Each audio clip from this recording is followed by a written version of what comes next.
Welcome to the I Am Jen Wilson, the Healing Rebel podcast. I am very excited to have Victoria Cunningham back on the podcast. I was checking out before she came on when it was. It was the 13th of April 2020, episode 92, and this will be episode 206 or 207 when it's going out. So welcome back, Victoria, after all It, this time and all these episodes. it's taken a while, and I think since I last spoke to you, we've had a rebrand. So when I talked to you before, I was Stretch Body Mind, but now the company is called the Ordinary People Academy. So yeah, so it's a whole new me and a whole new team. So yeah, it's an actual academy now. We know each other much better now. Like when we spoke the last time, we had met in person once at the Max Strom event that you ran. That was the first time we'd met in person. And then that podcast was not long after that. And then we've become friends and we know each other well. We've worked together. So yeah, Yeah, it's been an exciting yeah. journey. So I'm delighted to have you back on. The last time that you were on, I listened to the podcast before we started today. And last time we were talking a lot about bipolar and running a business as bipolar, as somebody living with bipolar disorder. And when we were talking about what we were going to talk about this time, you wanted to talk about the breathwork course that you've got coming up, but also why it is like that trauma route that's got you to wanting to deliver this training. So let's go because we're short on time today. You have Uh, another appointment after. I'm Let's get I'm a busy bee. It is we're in active launch mode at the moment for the Breathwork Facilitator training course, which is a new course that I developed in 2023, and it is a 6-month course that gives you the tools and the skills and the confidence to lead a variety of different breathwork techniques with people. So prior to this, and I still deliver this. I was working mainly as a yoga teacher trainer and a Pilates teacher trainer. I still offer those professional development courses, but I added breathwork facilitator training, as I say, in 2023 because of just the need for breathwork in this sort of traumatized a society that we have post COVID, post numerous lockdowns, post a global pandemic of respiratory illness. Actually, people have realised how important the breath is, and they want to learn the tools to teach breath work to other people without having to go through a 10-month or a year long yoga teacher training program, which only touches on breath work, whereas this course is focusing entirely on the mechanics of breath, the anatomy of breath, learning the techniques for 6 different breathwork techniques, which are both relaxing and energizing, stimulating, activating. Okay, so we've got a variety of different breaths. And most importantly, what we're learning in the breathwork facilitator training is holding space for clients as they go through this process. I think holding space is important for all teachers, facilitators, and so on. But especially when something is as on the surface simple as breathing, actually it requires a lot of support for you as a facilitator to hold that space because it can be incredibly triggering for some people. It can have the ability to re-traumatize clients, and so it's important that you know how not only to hold space, but how to hold safe space, trauma informed, trauma educated space for our clients. So we spend a lot of time on that actually in this training. What's the thing that really makes your course stand out from some of the other ones? Because some of the other ones are very about using the breath maybe for becoming a better athlete or just for relaxation purposes. But there's no, from what I've seen from the other people that have the breathwork courses, they don't really talk about what this can potentially bring up. It's the same with sound. Like you see people doing sound healing courses and they're never taught about what to do if this brings up an emotional reaction in somebody, how to support them, how to hold them through that space, how to make sure that they don't leave feeling worse than when they came in. Yeah. And that's really important because, like you said, it's simple but powerful. And I talk about that when I teach lymphatic drainage. I'm like, this stuff's really simple, but you have emotions trapped in your body that might be trapped in the lymph. So when you're doing that, it might come out and you need to Yes. be, because if you've not got the right support network around you, if you didn't even know that this was a possibility, it can be really harmful to you. It can make you feel insecure or set you back on a path that maybe you had been miles along in a healing journey and not knowing that this was going to potentially bring things back up. So the last podcast that we spoke about, you only really touched on the trauma aspect of having bipolar, and you mentioned the troubles. Yes. Yes. Having lived in Northern Ireland, and we've spoken quite at length, quite a bit in our personal conversations about that. So is there any part of that that you want to share more information on? I think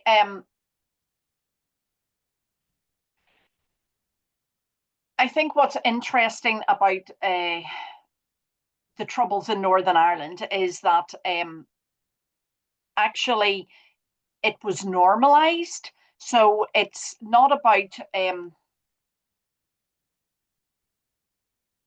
it is traumatic to grow up in a war zone. But for us, it was normal, and we didn't know any better. I was born in 1975, and the trouble started in 1969. So when I was growing up in the late 70s and early 80s,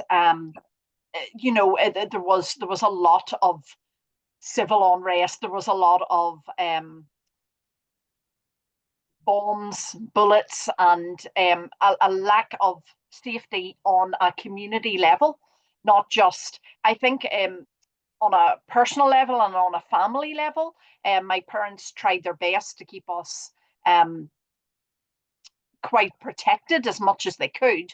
But at the same time, I don't think there's a family or a person in Northern Ireland who wasn't touched in some way by what was going on. So most people, most families will know of somebody who lost someone, and I did. I had an uncle who was a police officer, and he was killed by the IRA, which was really traumatizing for my family and for those around us. But for me, on a personal level, it happened 3 weeks before my 8th birthday. So I understand that my mum lost her big brother, my granny and granddad lost their youngest son, my cousins lost their dad, but I lost my childhood. I didn't have a birthday party again until I was in my teenage years. Every year it was like, we're so sad about the loss of our uncle and your uncle and my brother and my dad. And it became, he almost developed hero status in our family. And that was very difficult because there were children like myself and my younger sister who were living in it and didn't understand it and didn't have a vocabulary or the intellect to really explain it or understand it. And I do believe that it is one of the factors that um, allowed me to develop bipolar disorder. It is difficult to state really, with 100% accuracy that this is the reason why you've got this.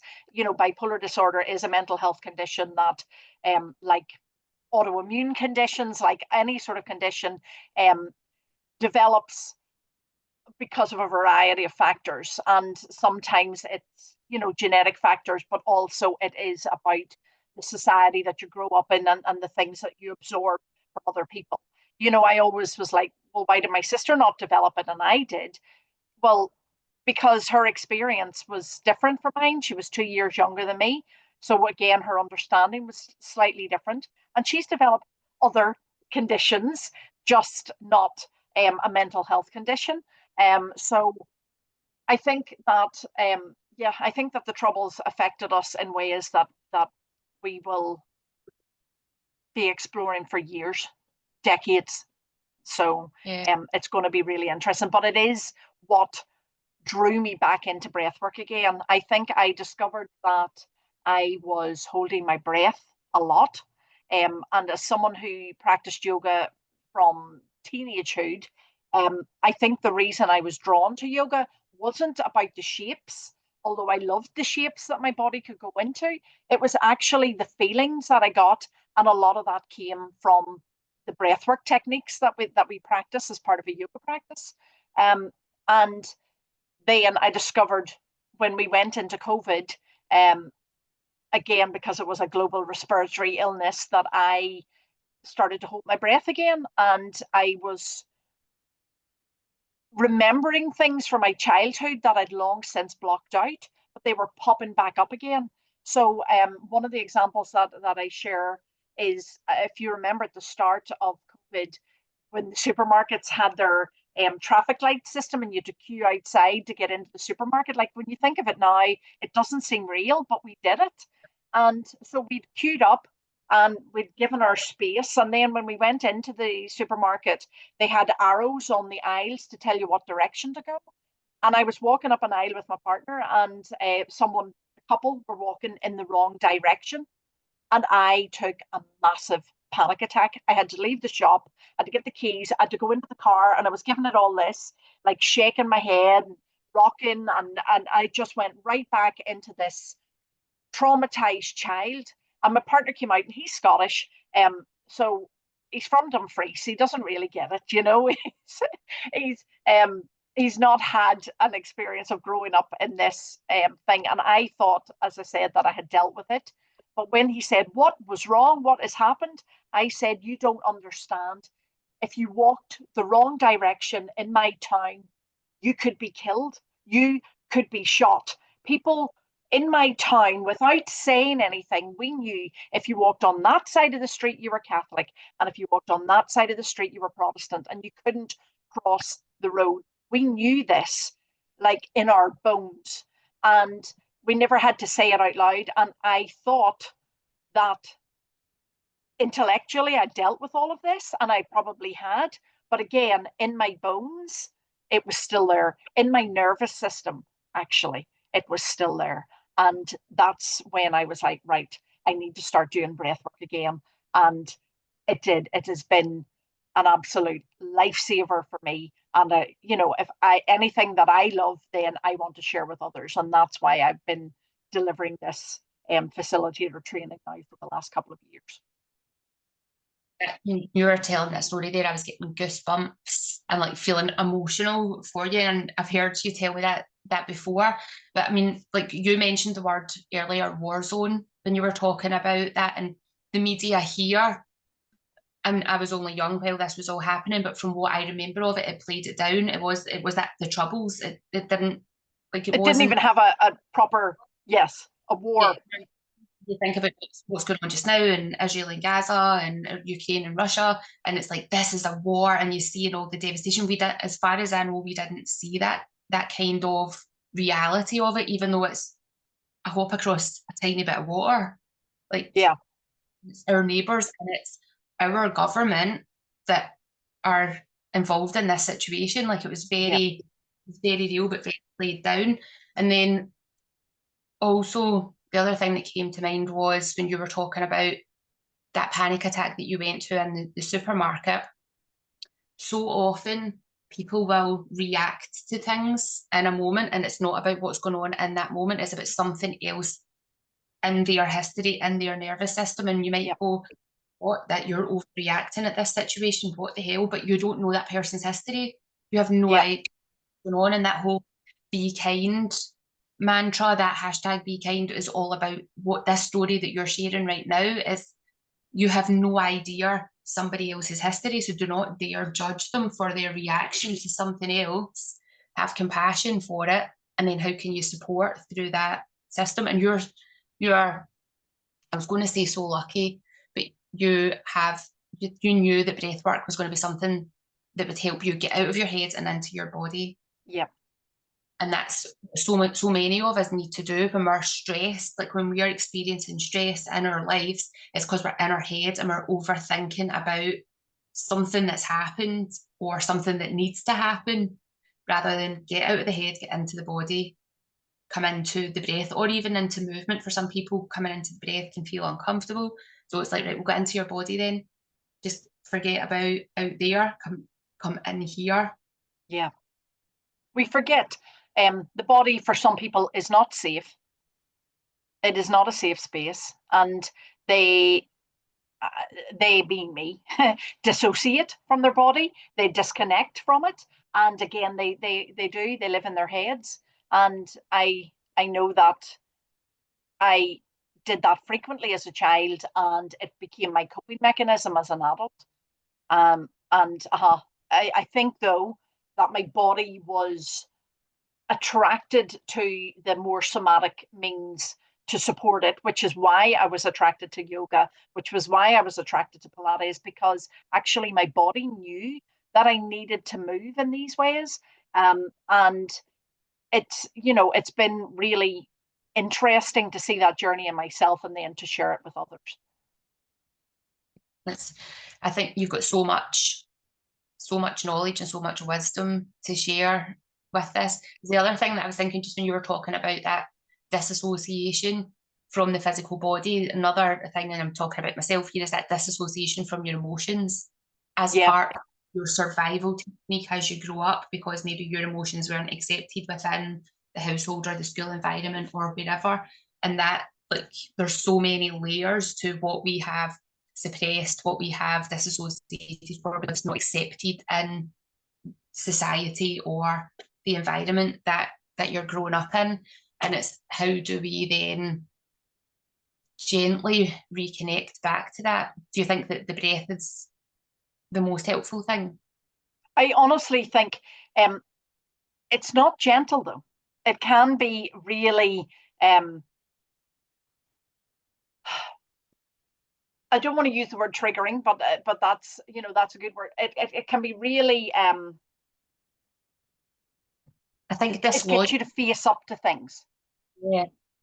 For me, the breath is one of the fastest ways to enact change in your body. The breath is the link between the brain and the body, because it is, it is the thing that connects the breath.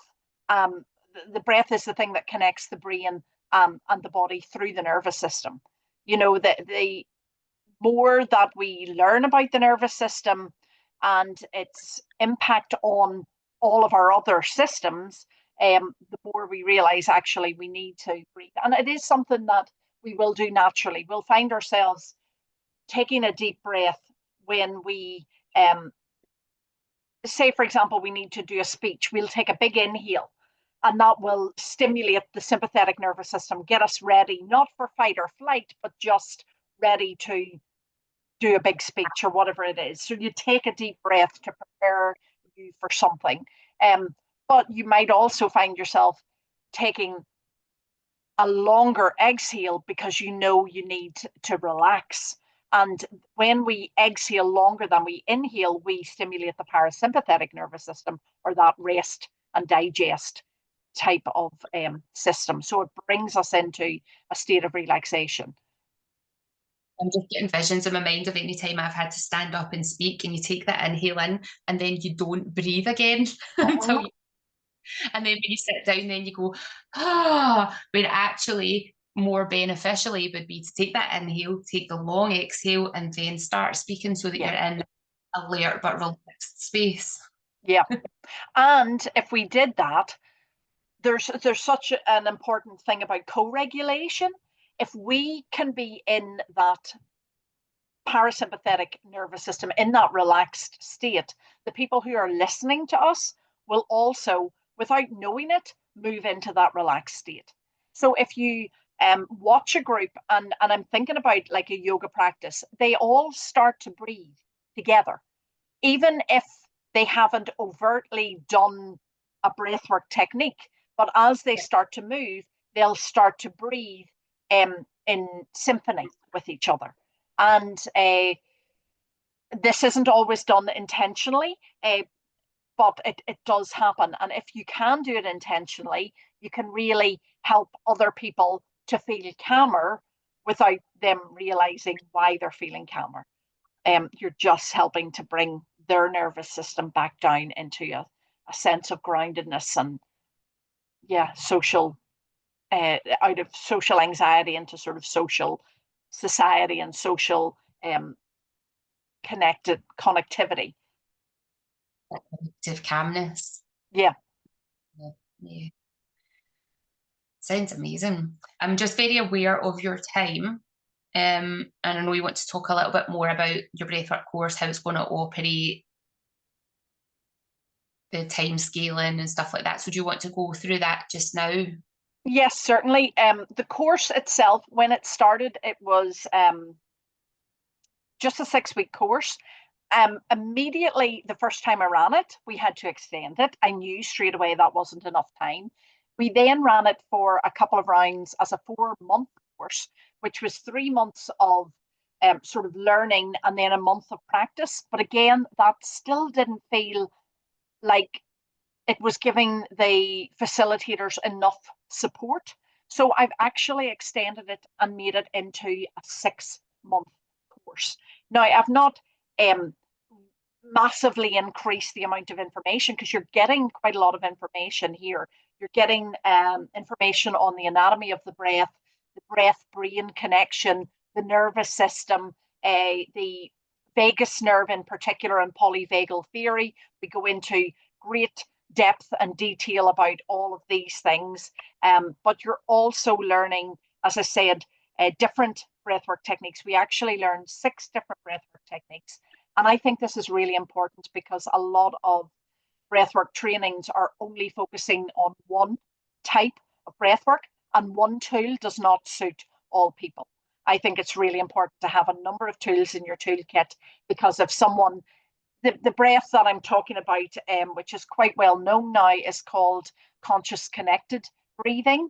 And it has various names like transformational breath, holotropic breath, and so on. And it is a very activating breath. But it also, being an activating breath, has a lot of contraindications. So if you've only learned one breath and then someone comes in with a contraindication, you don't have anything else to give them. So I think it's really important that you have other breathwork techniques that you can do with pregnant clients, with traumatized clients, with clients who have asthma or COPD.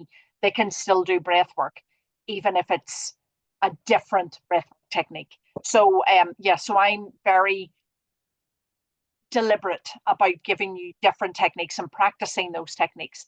But again, the main thing for me about this 6-month journey is that we are on a journey together, and it's not just about all the learning, it's about beginning to embody it and to really feel it in your own body, in your own nervous system, and really understanding trauma, understanding space holding, practicing and feeling confident holding space for other people as they go through this breathwork techniques.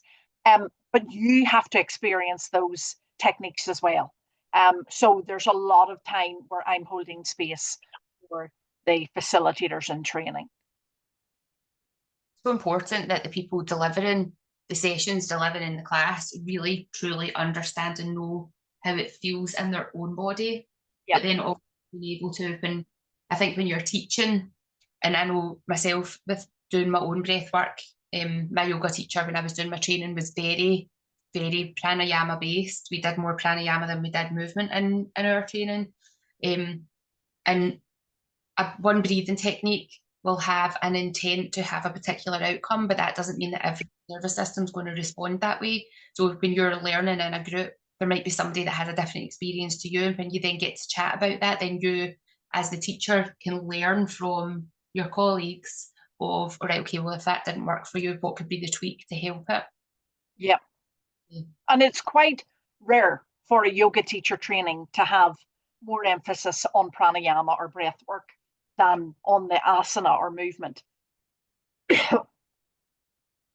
Yeah, and from some of the other like yoga teacher trainings that I know other people have gone through, and there was one particular training I did in addition to my original one. I don't think we really spoke about breath at all. It was all the physical practice. But then that was why I chose to go and do that one, because I Yeah, knew it was very technically based on positioning and movements, and that particular training that I'd gone on brought in a lot of Pilates elements into teaching, which is what I liked because that's what I was doing myself. yeah, Yeah, it's just every teacher training is different because the person who's holding that space to deliver the education will do it from where they think is the best angle to come in at it. exactly. Yeah. And for me, it's one of the things I still deliver my yoga teacher training, and it does have that element of breath work in it, but it's not the main focus. And we have an awful lot to cover in a 200-hour initial teacher training.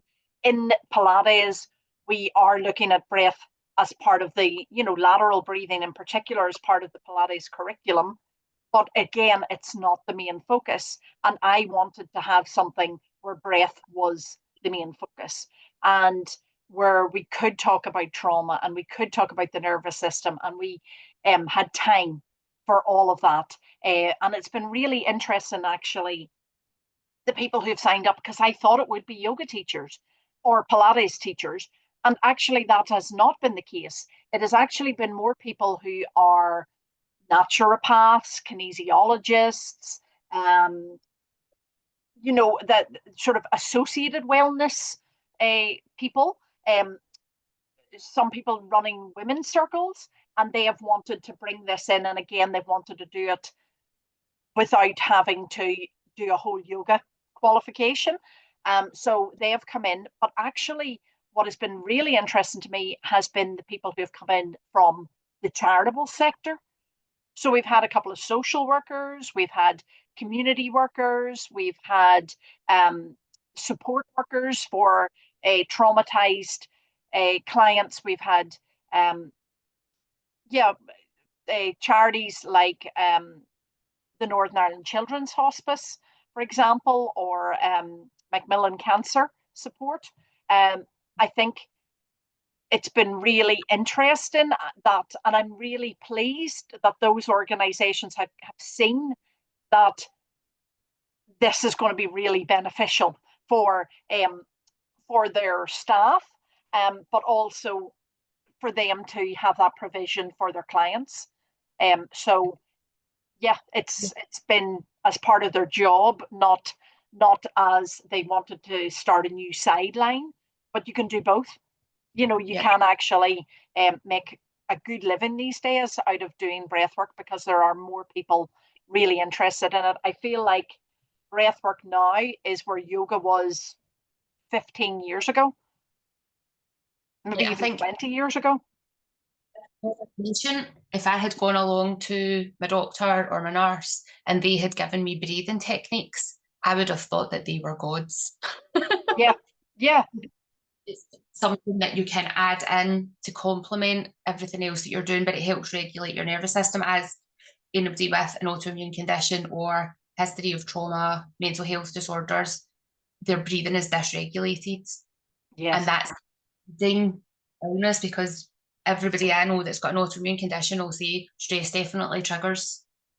triggers me, stress makes my symptoms worse, but yes, we're never given any tools at all by our medical teams. We're just given another pill. We're not given anything at all that helps us learn how to regulate our own nervous systems, yeah. feel better, to just bring that stress level down a touch. So yeah, that's exciting that charities and hopefully we can get more health practitioners. It would be so good. Uh-huh. Um, yeah, health practitioners, allied health practitioners.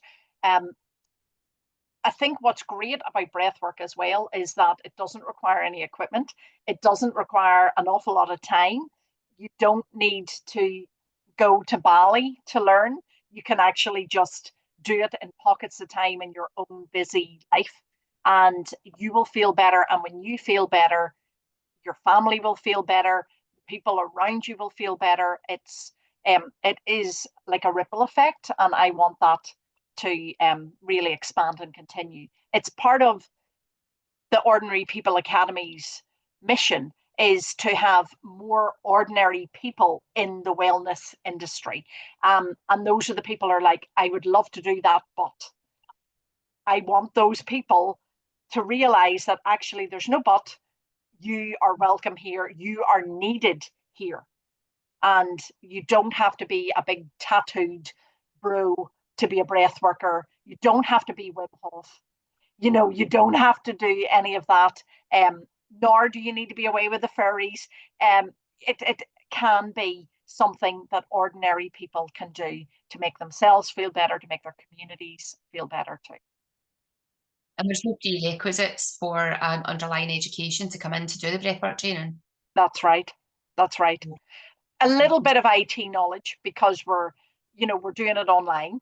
But by this stage, I think most of us are aware of being online. And one of the things I love about us being online is that, in a way, it's actually better for the nervous system, because people are in their own houses, connecting in with me, and it just allows their nervous system to feel a little bit less jingly or jangly, because you're not having to go into a cold drafty hall in the middle of nowhere. For me, though, a major part of being online means that I can work with people throughout the UK and Ireland, and that's what I have been doing. So I've got people from, I'm based in Scotland, but I have people from the south of England. I have people from Ireland, and they wouldn't be able to meet if we were actually in person. So I think it's great that we get to be online and do this, because of the convenience of it as well. And again, because we've been online and it's not going away, and we need to allow ourselves to feel safe again and at home in our bodies while we're connecting with technology. Yes. Yeah, that's going to be a part of our life, whether we like it or not. Exactly. So it's how regulate the system while we're on here. I'm just very, very aware of your time. How do people find out about this breathwork training, and when does it start? It starts on the 4th of March, which is a Tuesday evening, and it runs, as I said, for 6 months. They are teaching sessions once a month, and there are peer-to-peer sessions once a month as well. So we have a teaching session, a week off, a peer-to-peer session, and a week off. I need to give you some time off in between, because we've got some pre-recorded lessons, and you've got a little bit of work to do, because you're going to create a case study, and work with a client and everything one-to-one, and you're going to create a breathing experience for them. So you need time to do that, but you can find out about it through ordinarypeopleacademy.com/breathwork facilitator training. I'll put the links to that into the show notes for it. Okay. You're on social media as Ordinary People Academy. Everything on social media: Facebook, LinkedIn, Instagram, not TikTok, don't know why, YouTube, Ordinary People Academy. So you can find me everywhere under that Ordinary People Academy banner. So it's there. And the course, by the way, is you can pay in full, or you can pay in installments. And I have a special offer for friends of the Healing Rebel. They will use the discount code FRIEND, and they'll get 20% off, which means they'll get the course for $2,000 instead of 2.5, or they'll still get 20% off the installments as well. Amazing. Thank you so much. I will make sure I put all that into the show notes. Just a friend, because if you're my friend and you're Jane's friend, then you're very welcome to get a discount. Amazing. Thank you so much, Victoria. I'm going to let you go, because I know that you've got a client call now. Thank you. I will speak to you very soon. Okay. Thank you so much. Bye, Jane. Bye.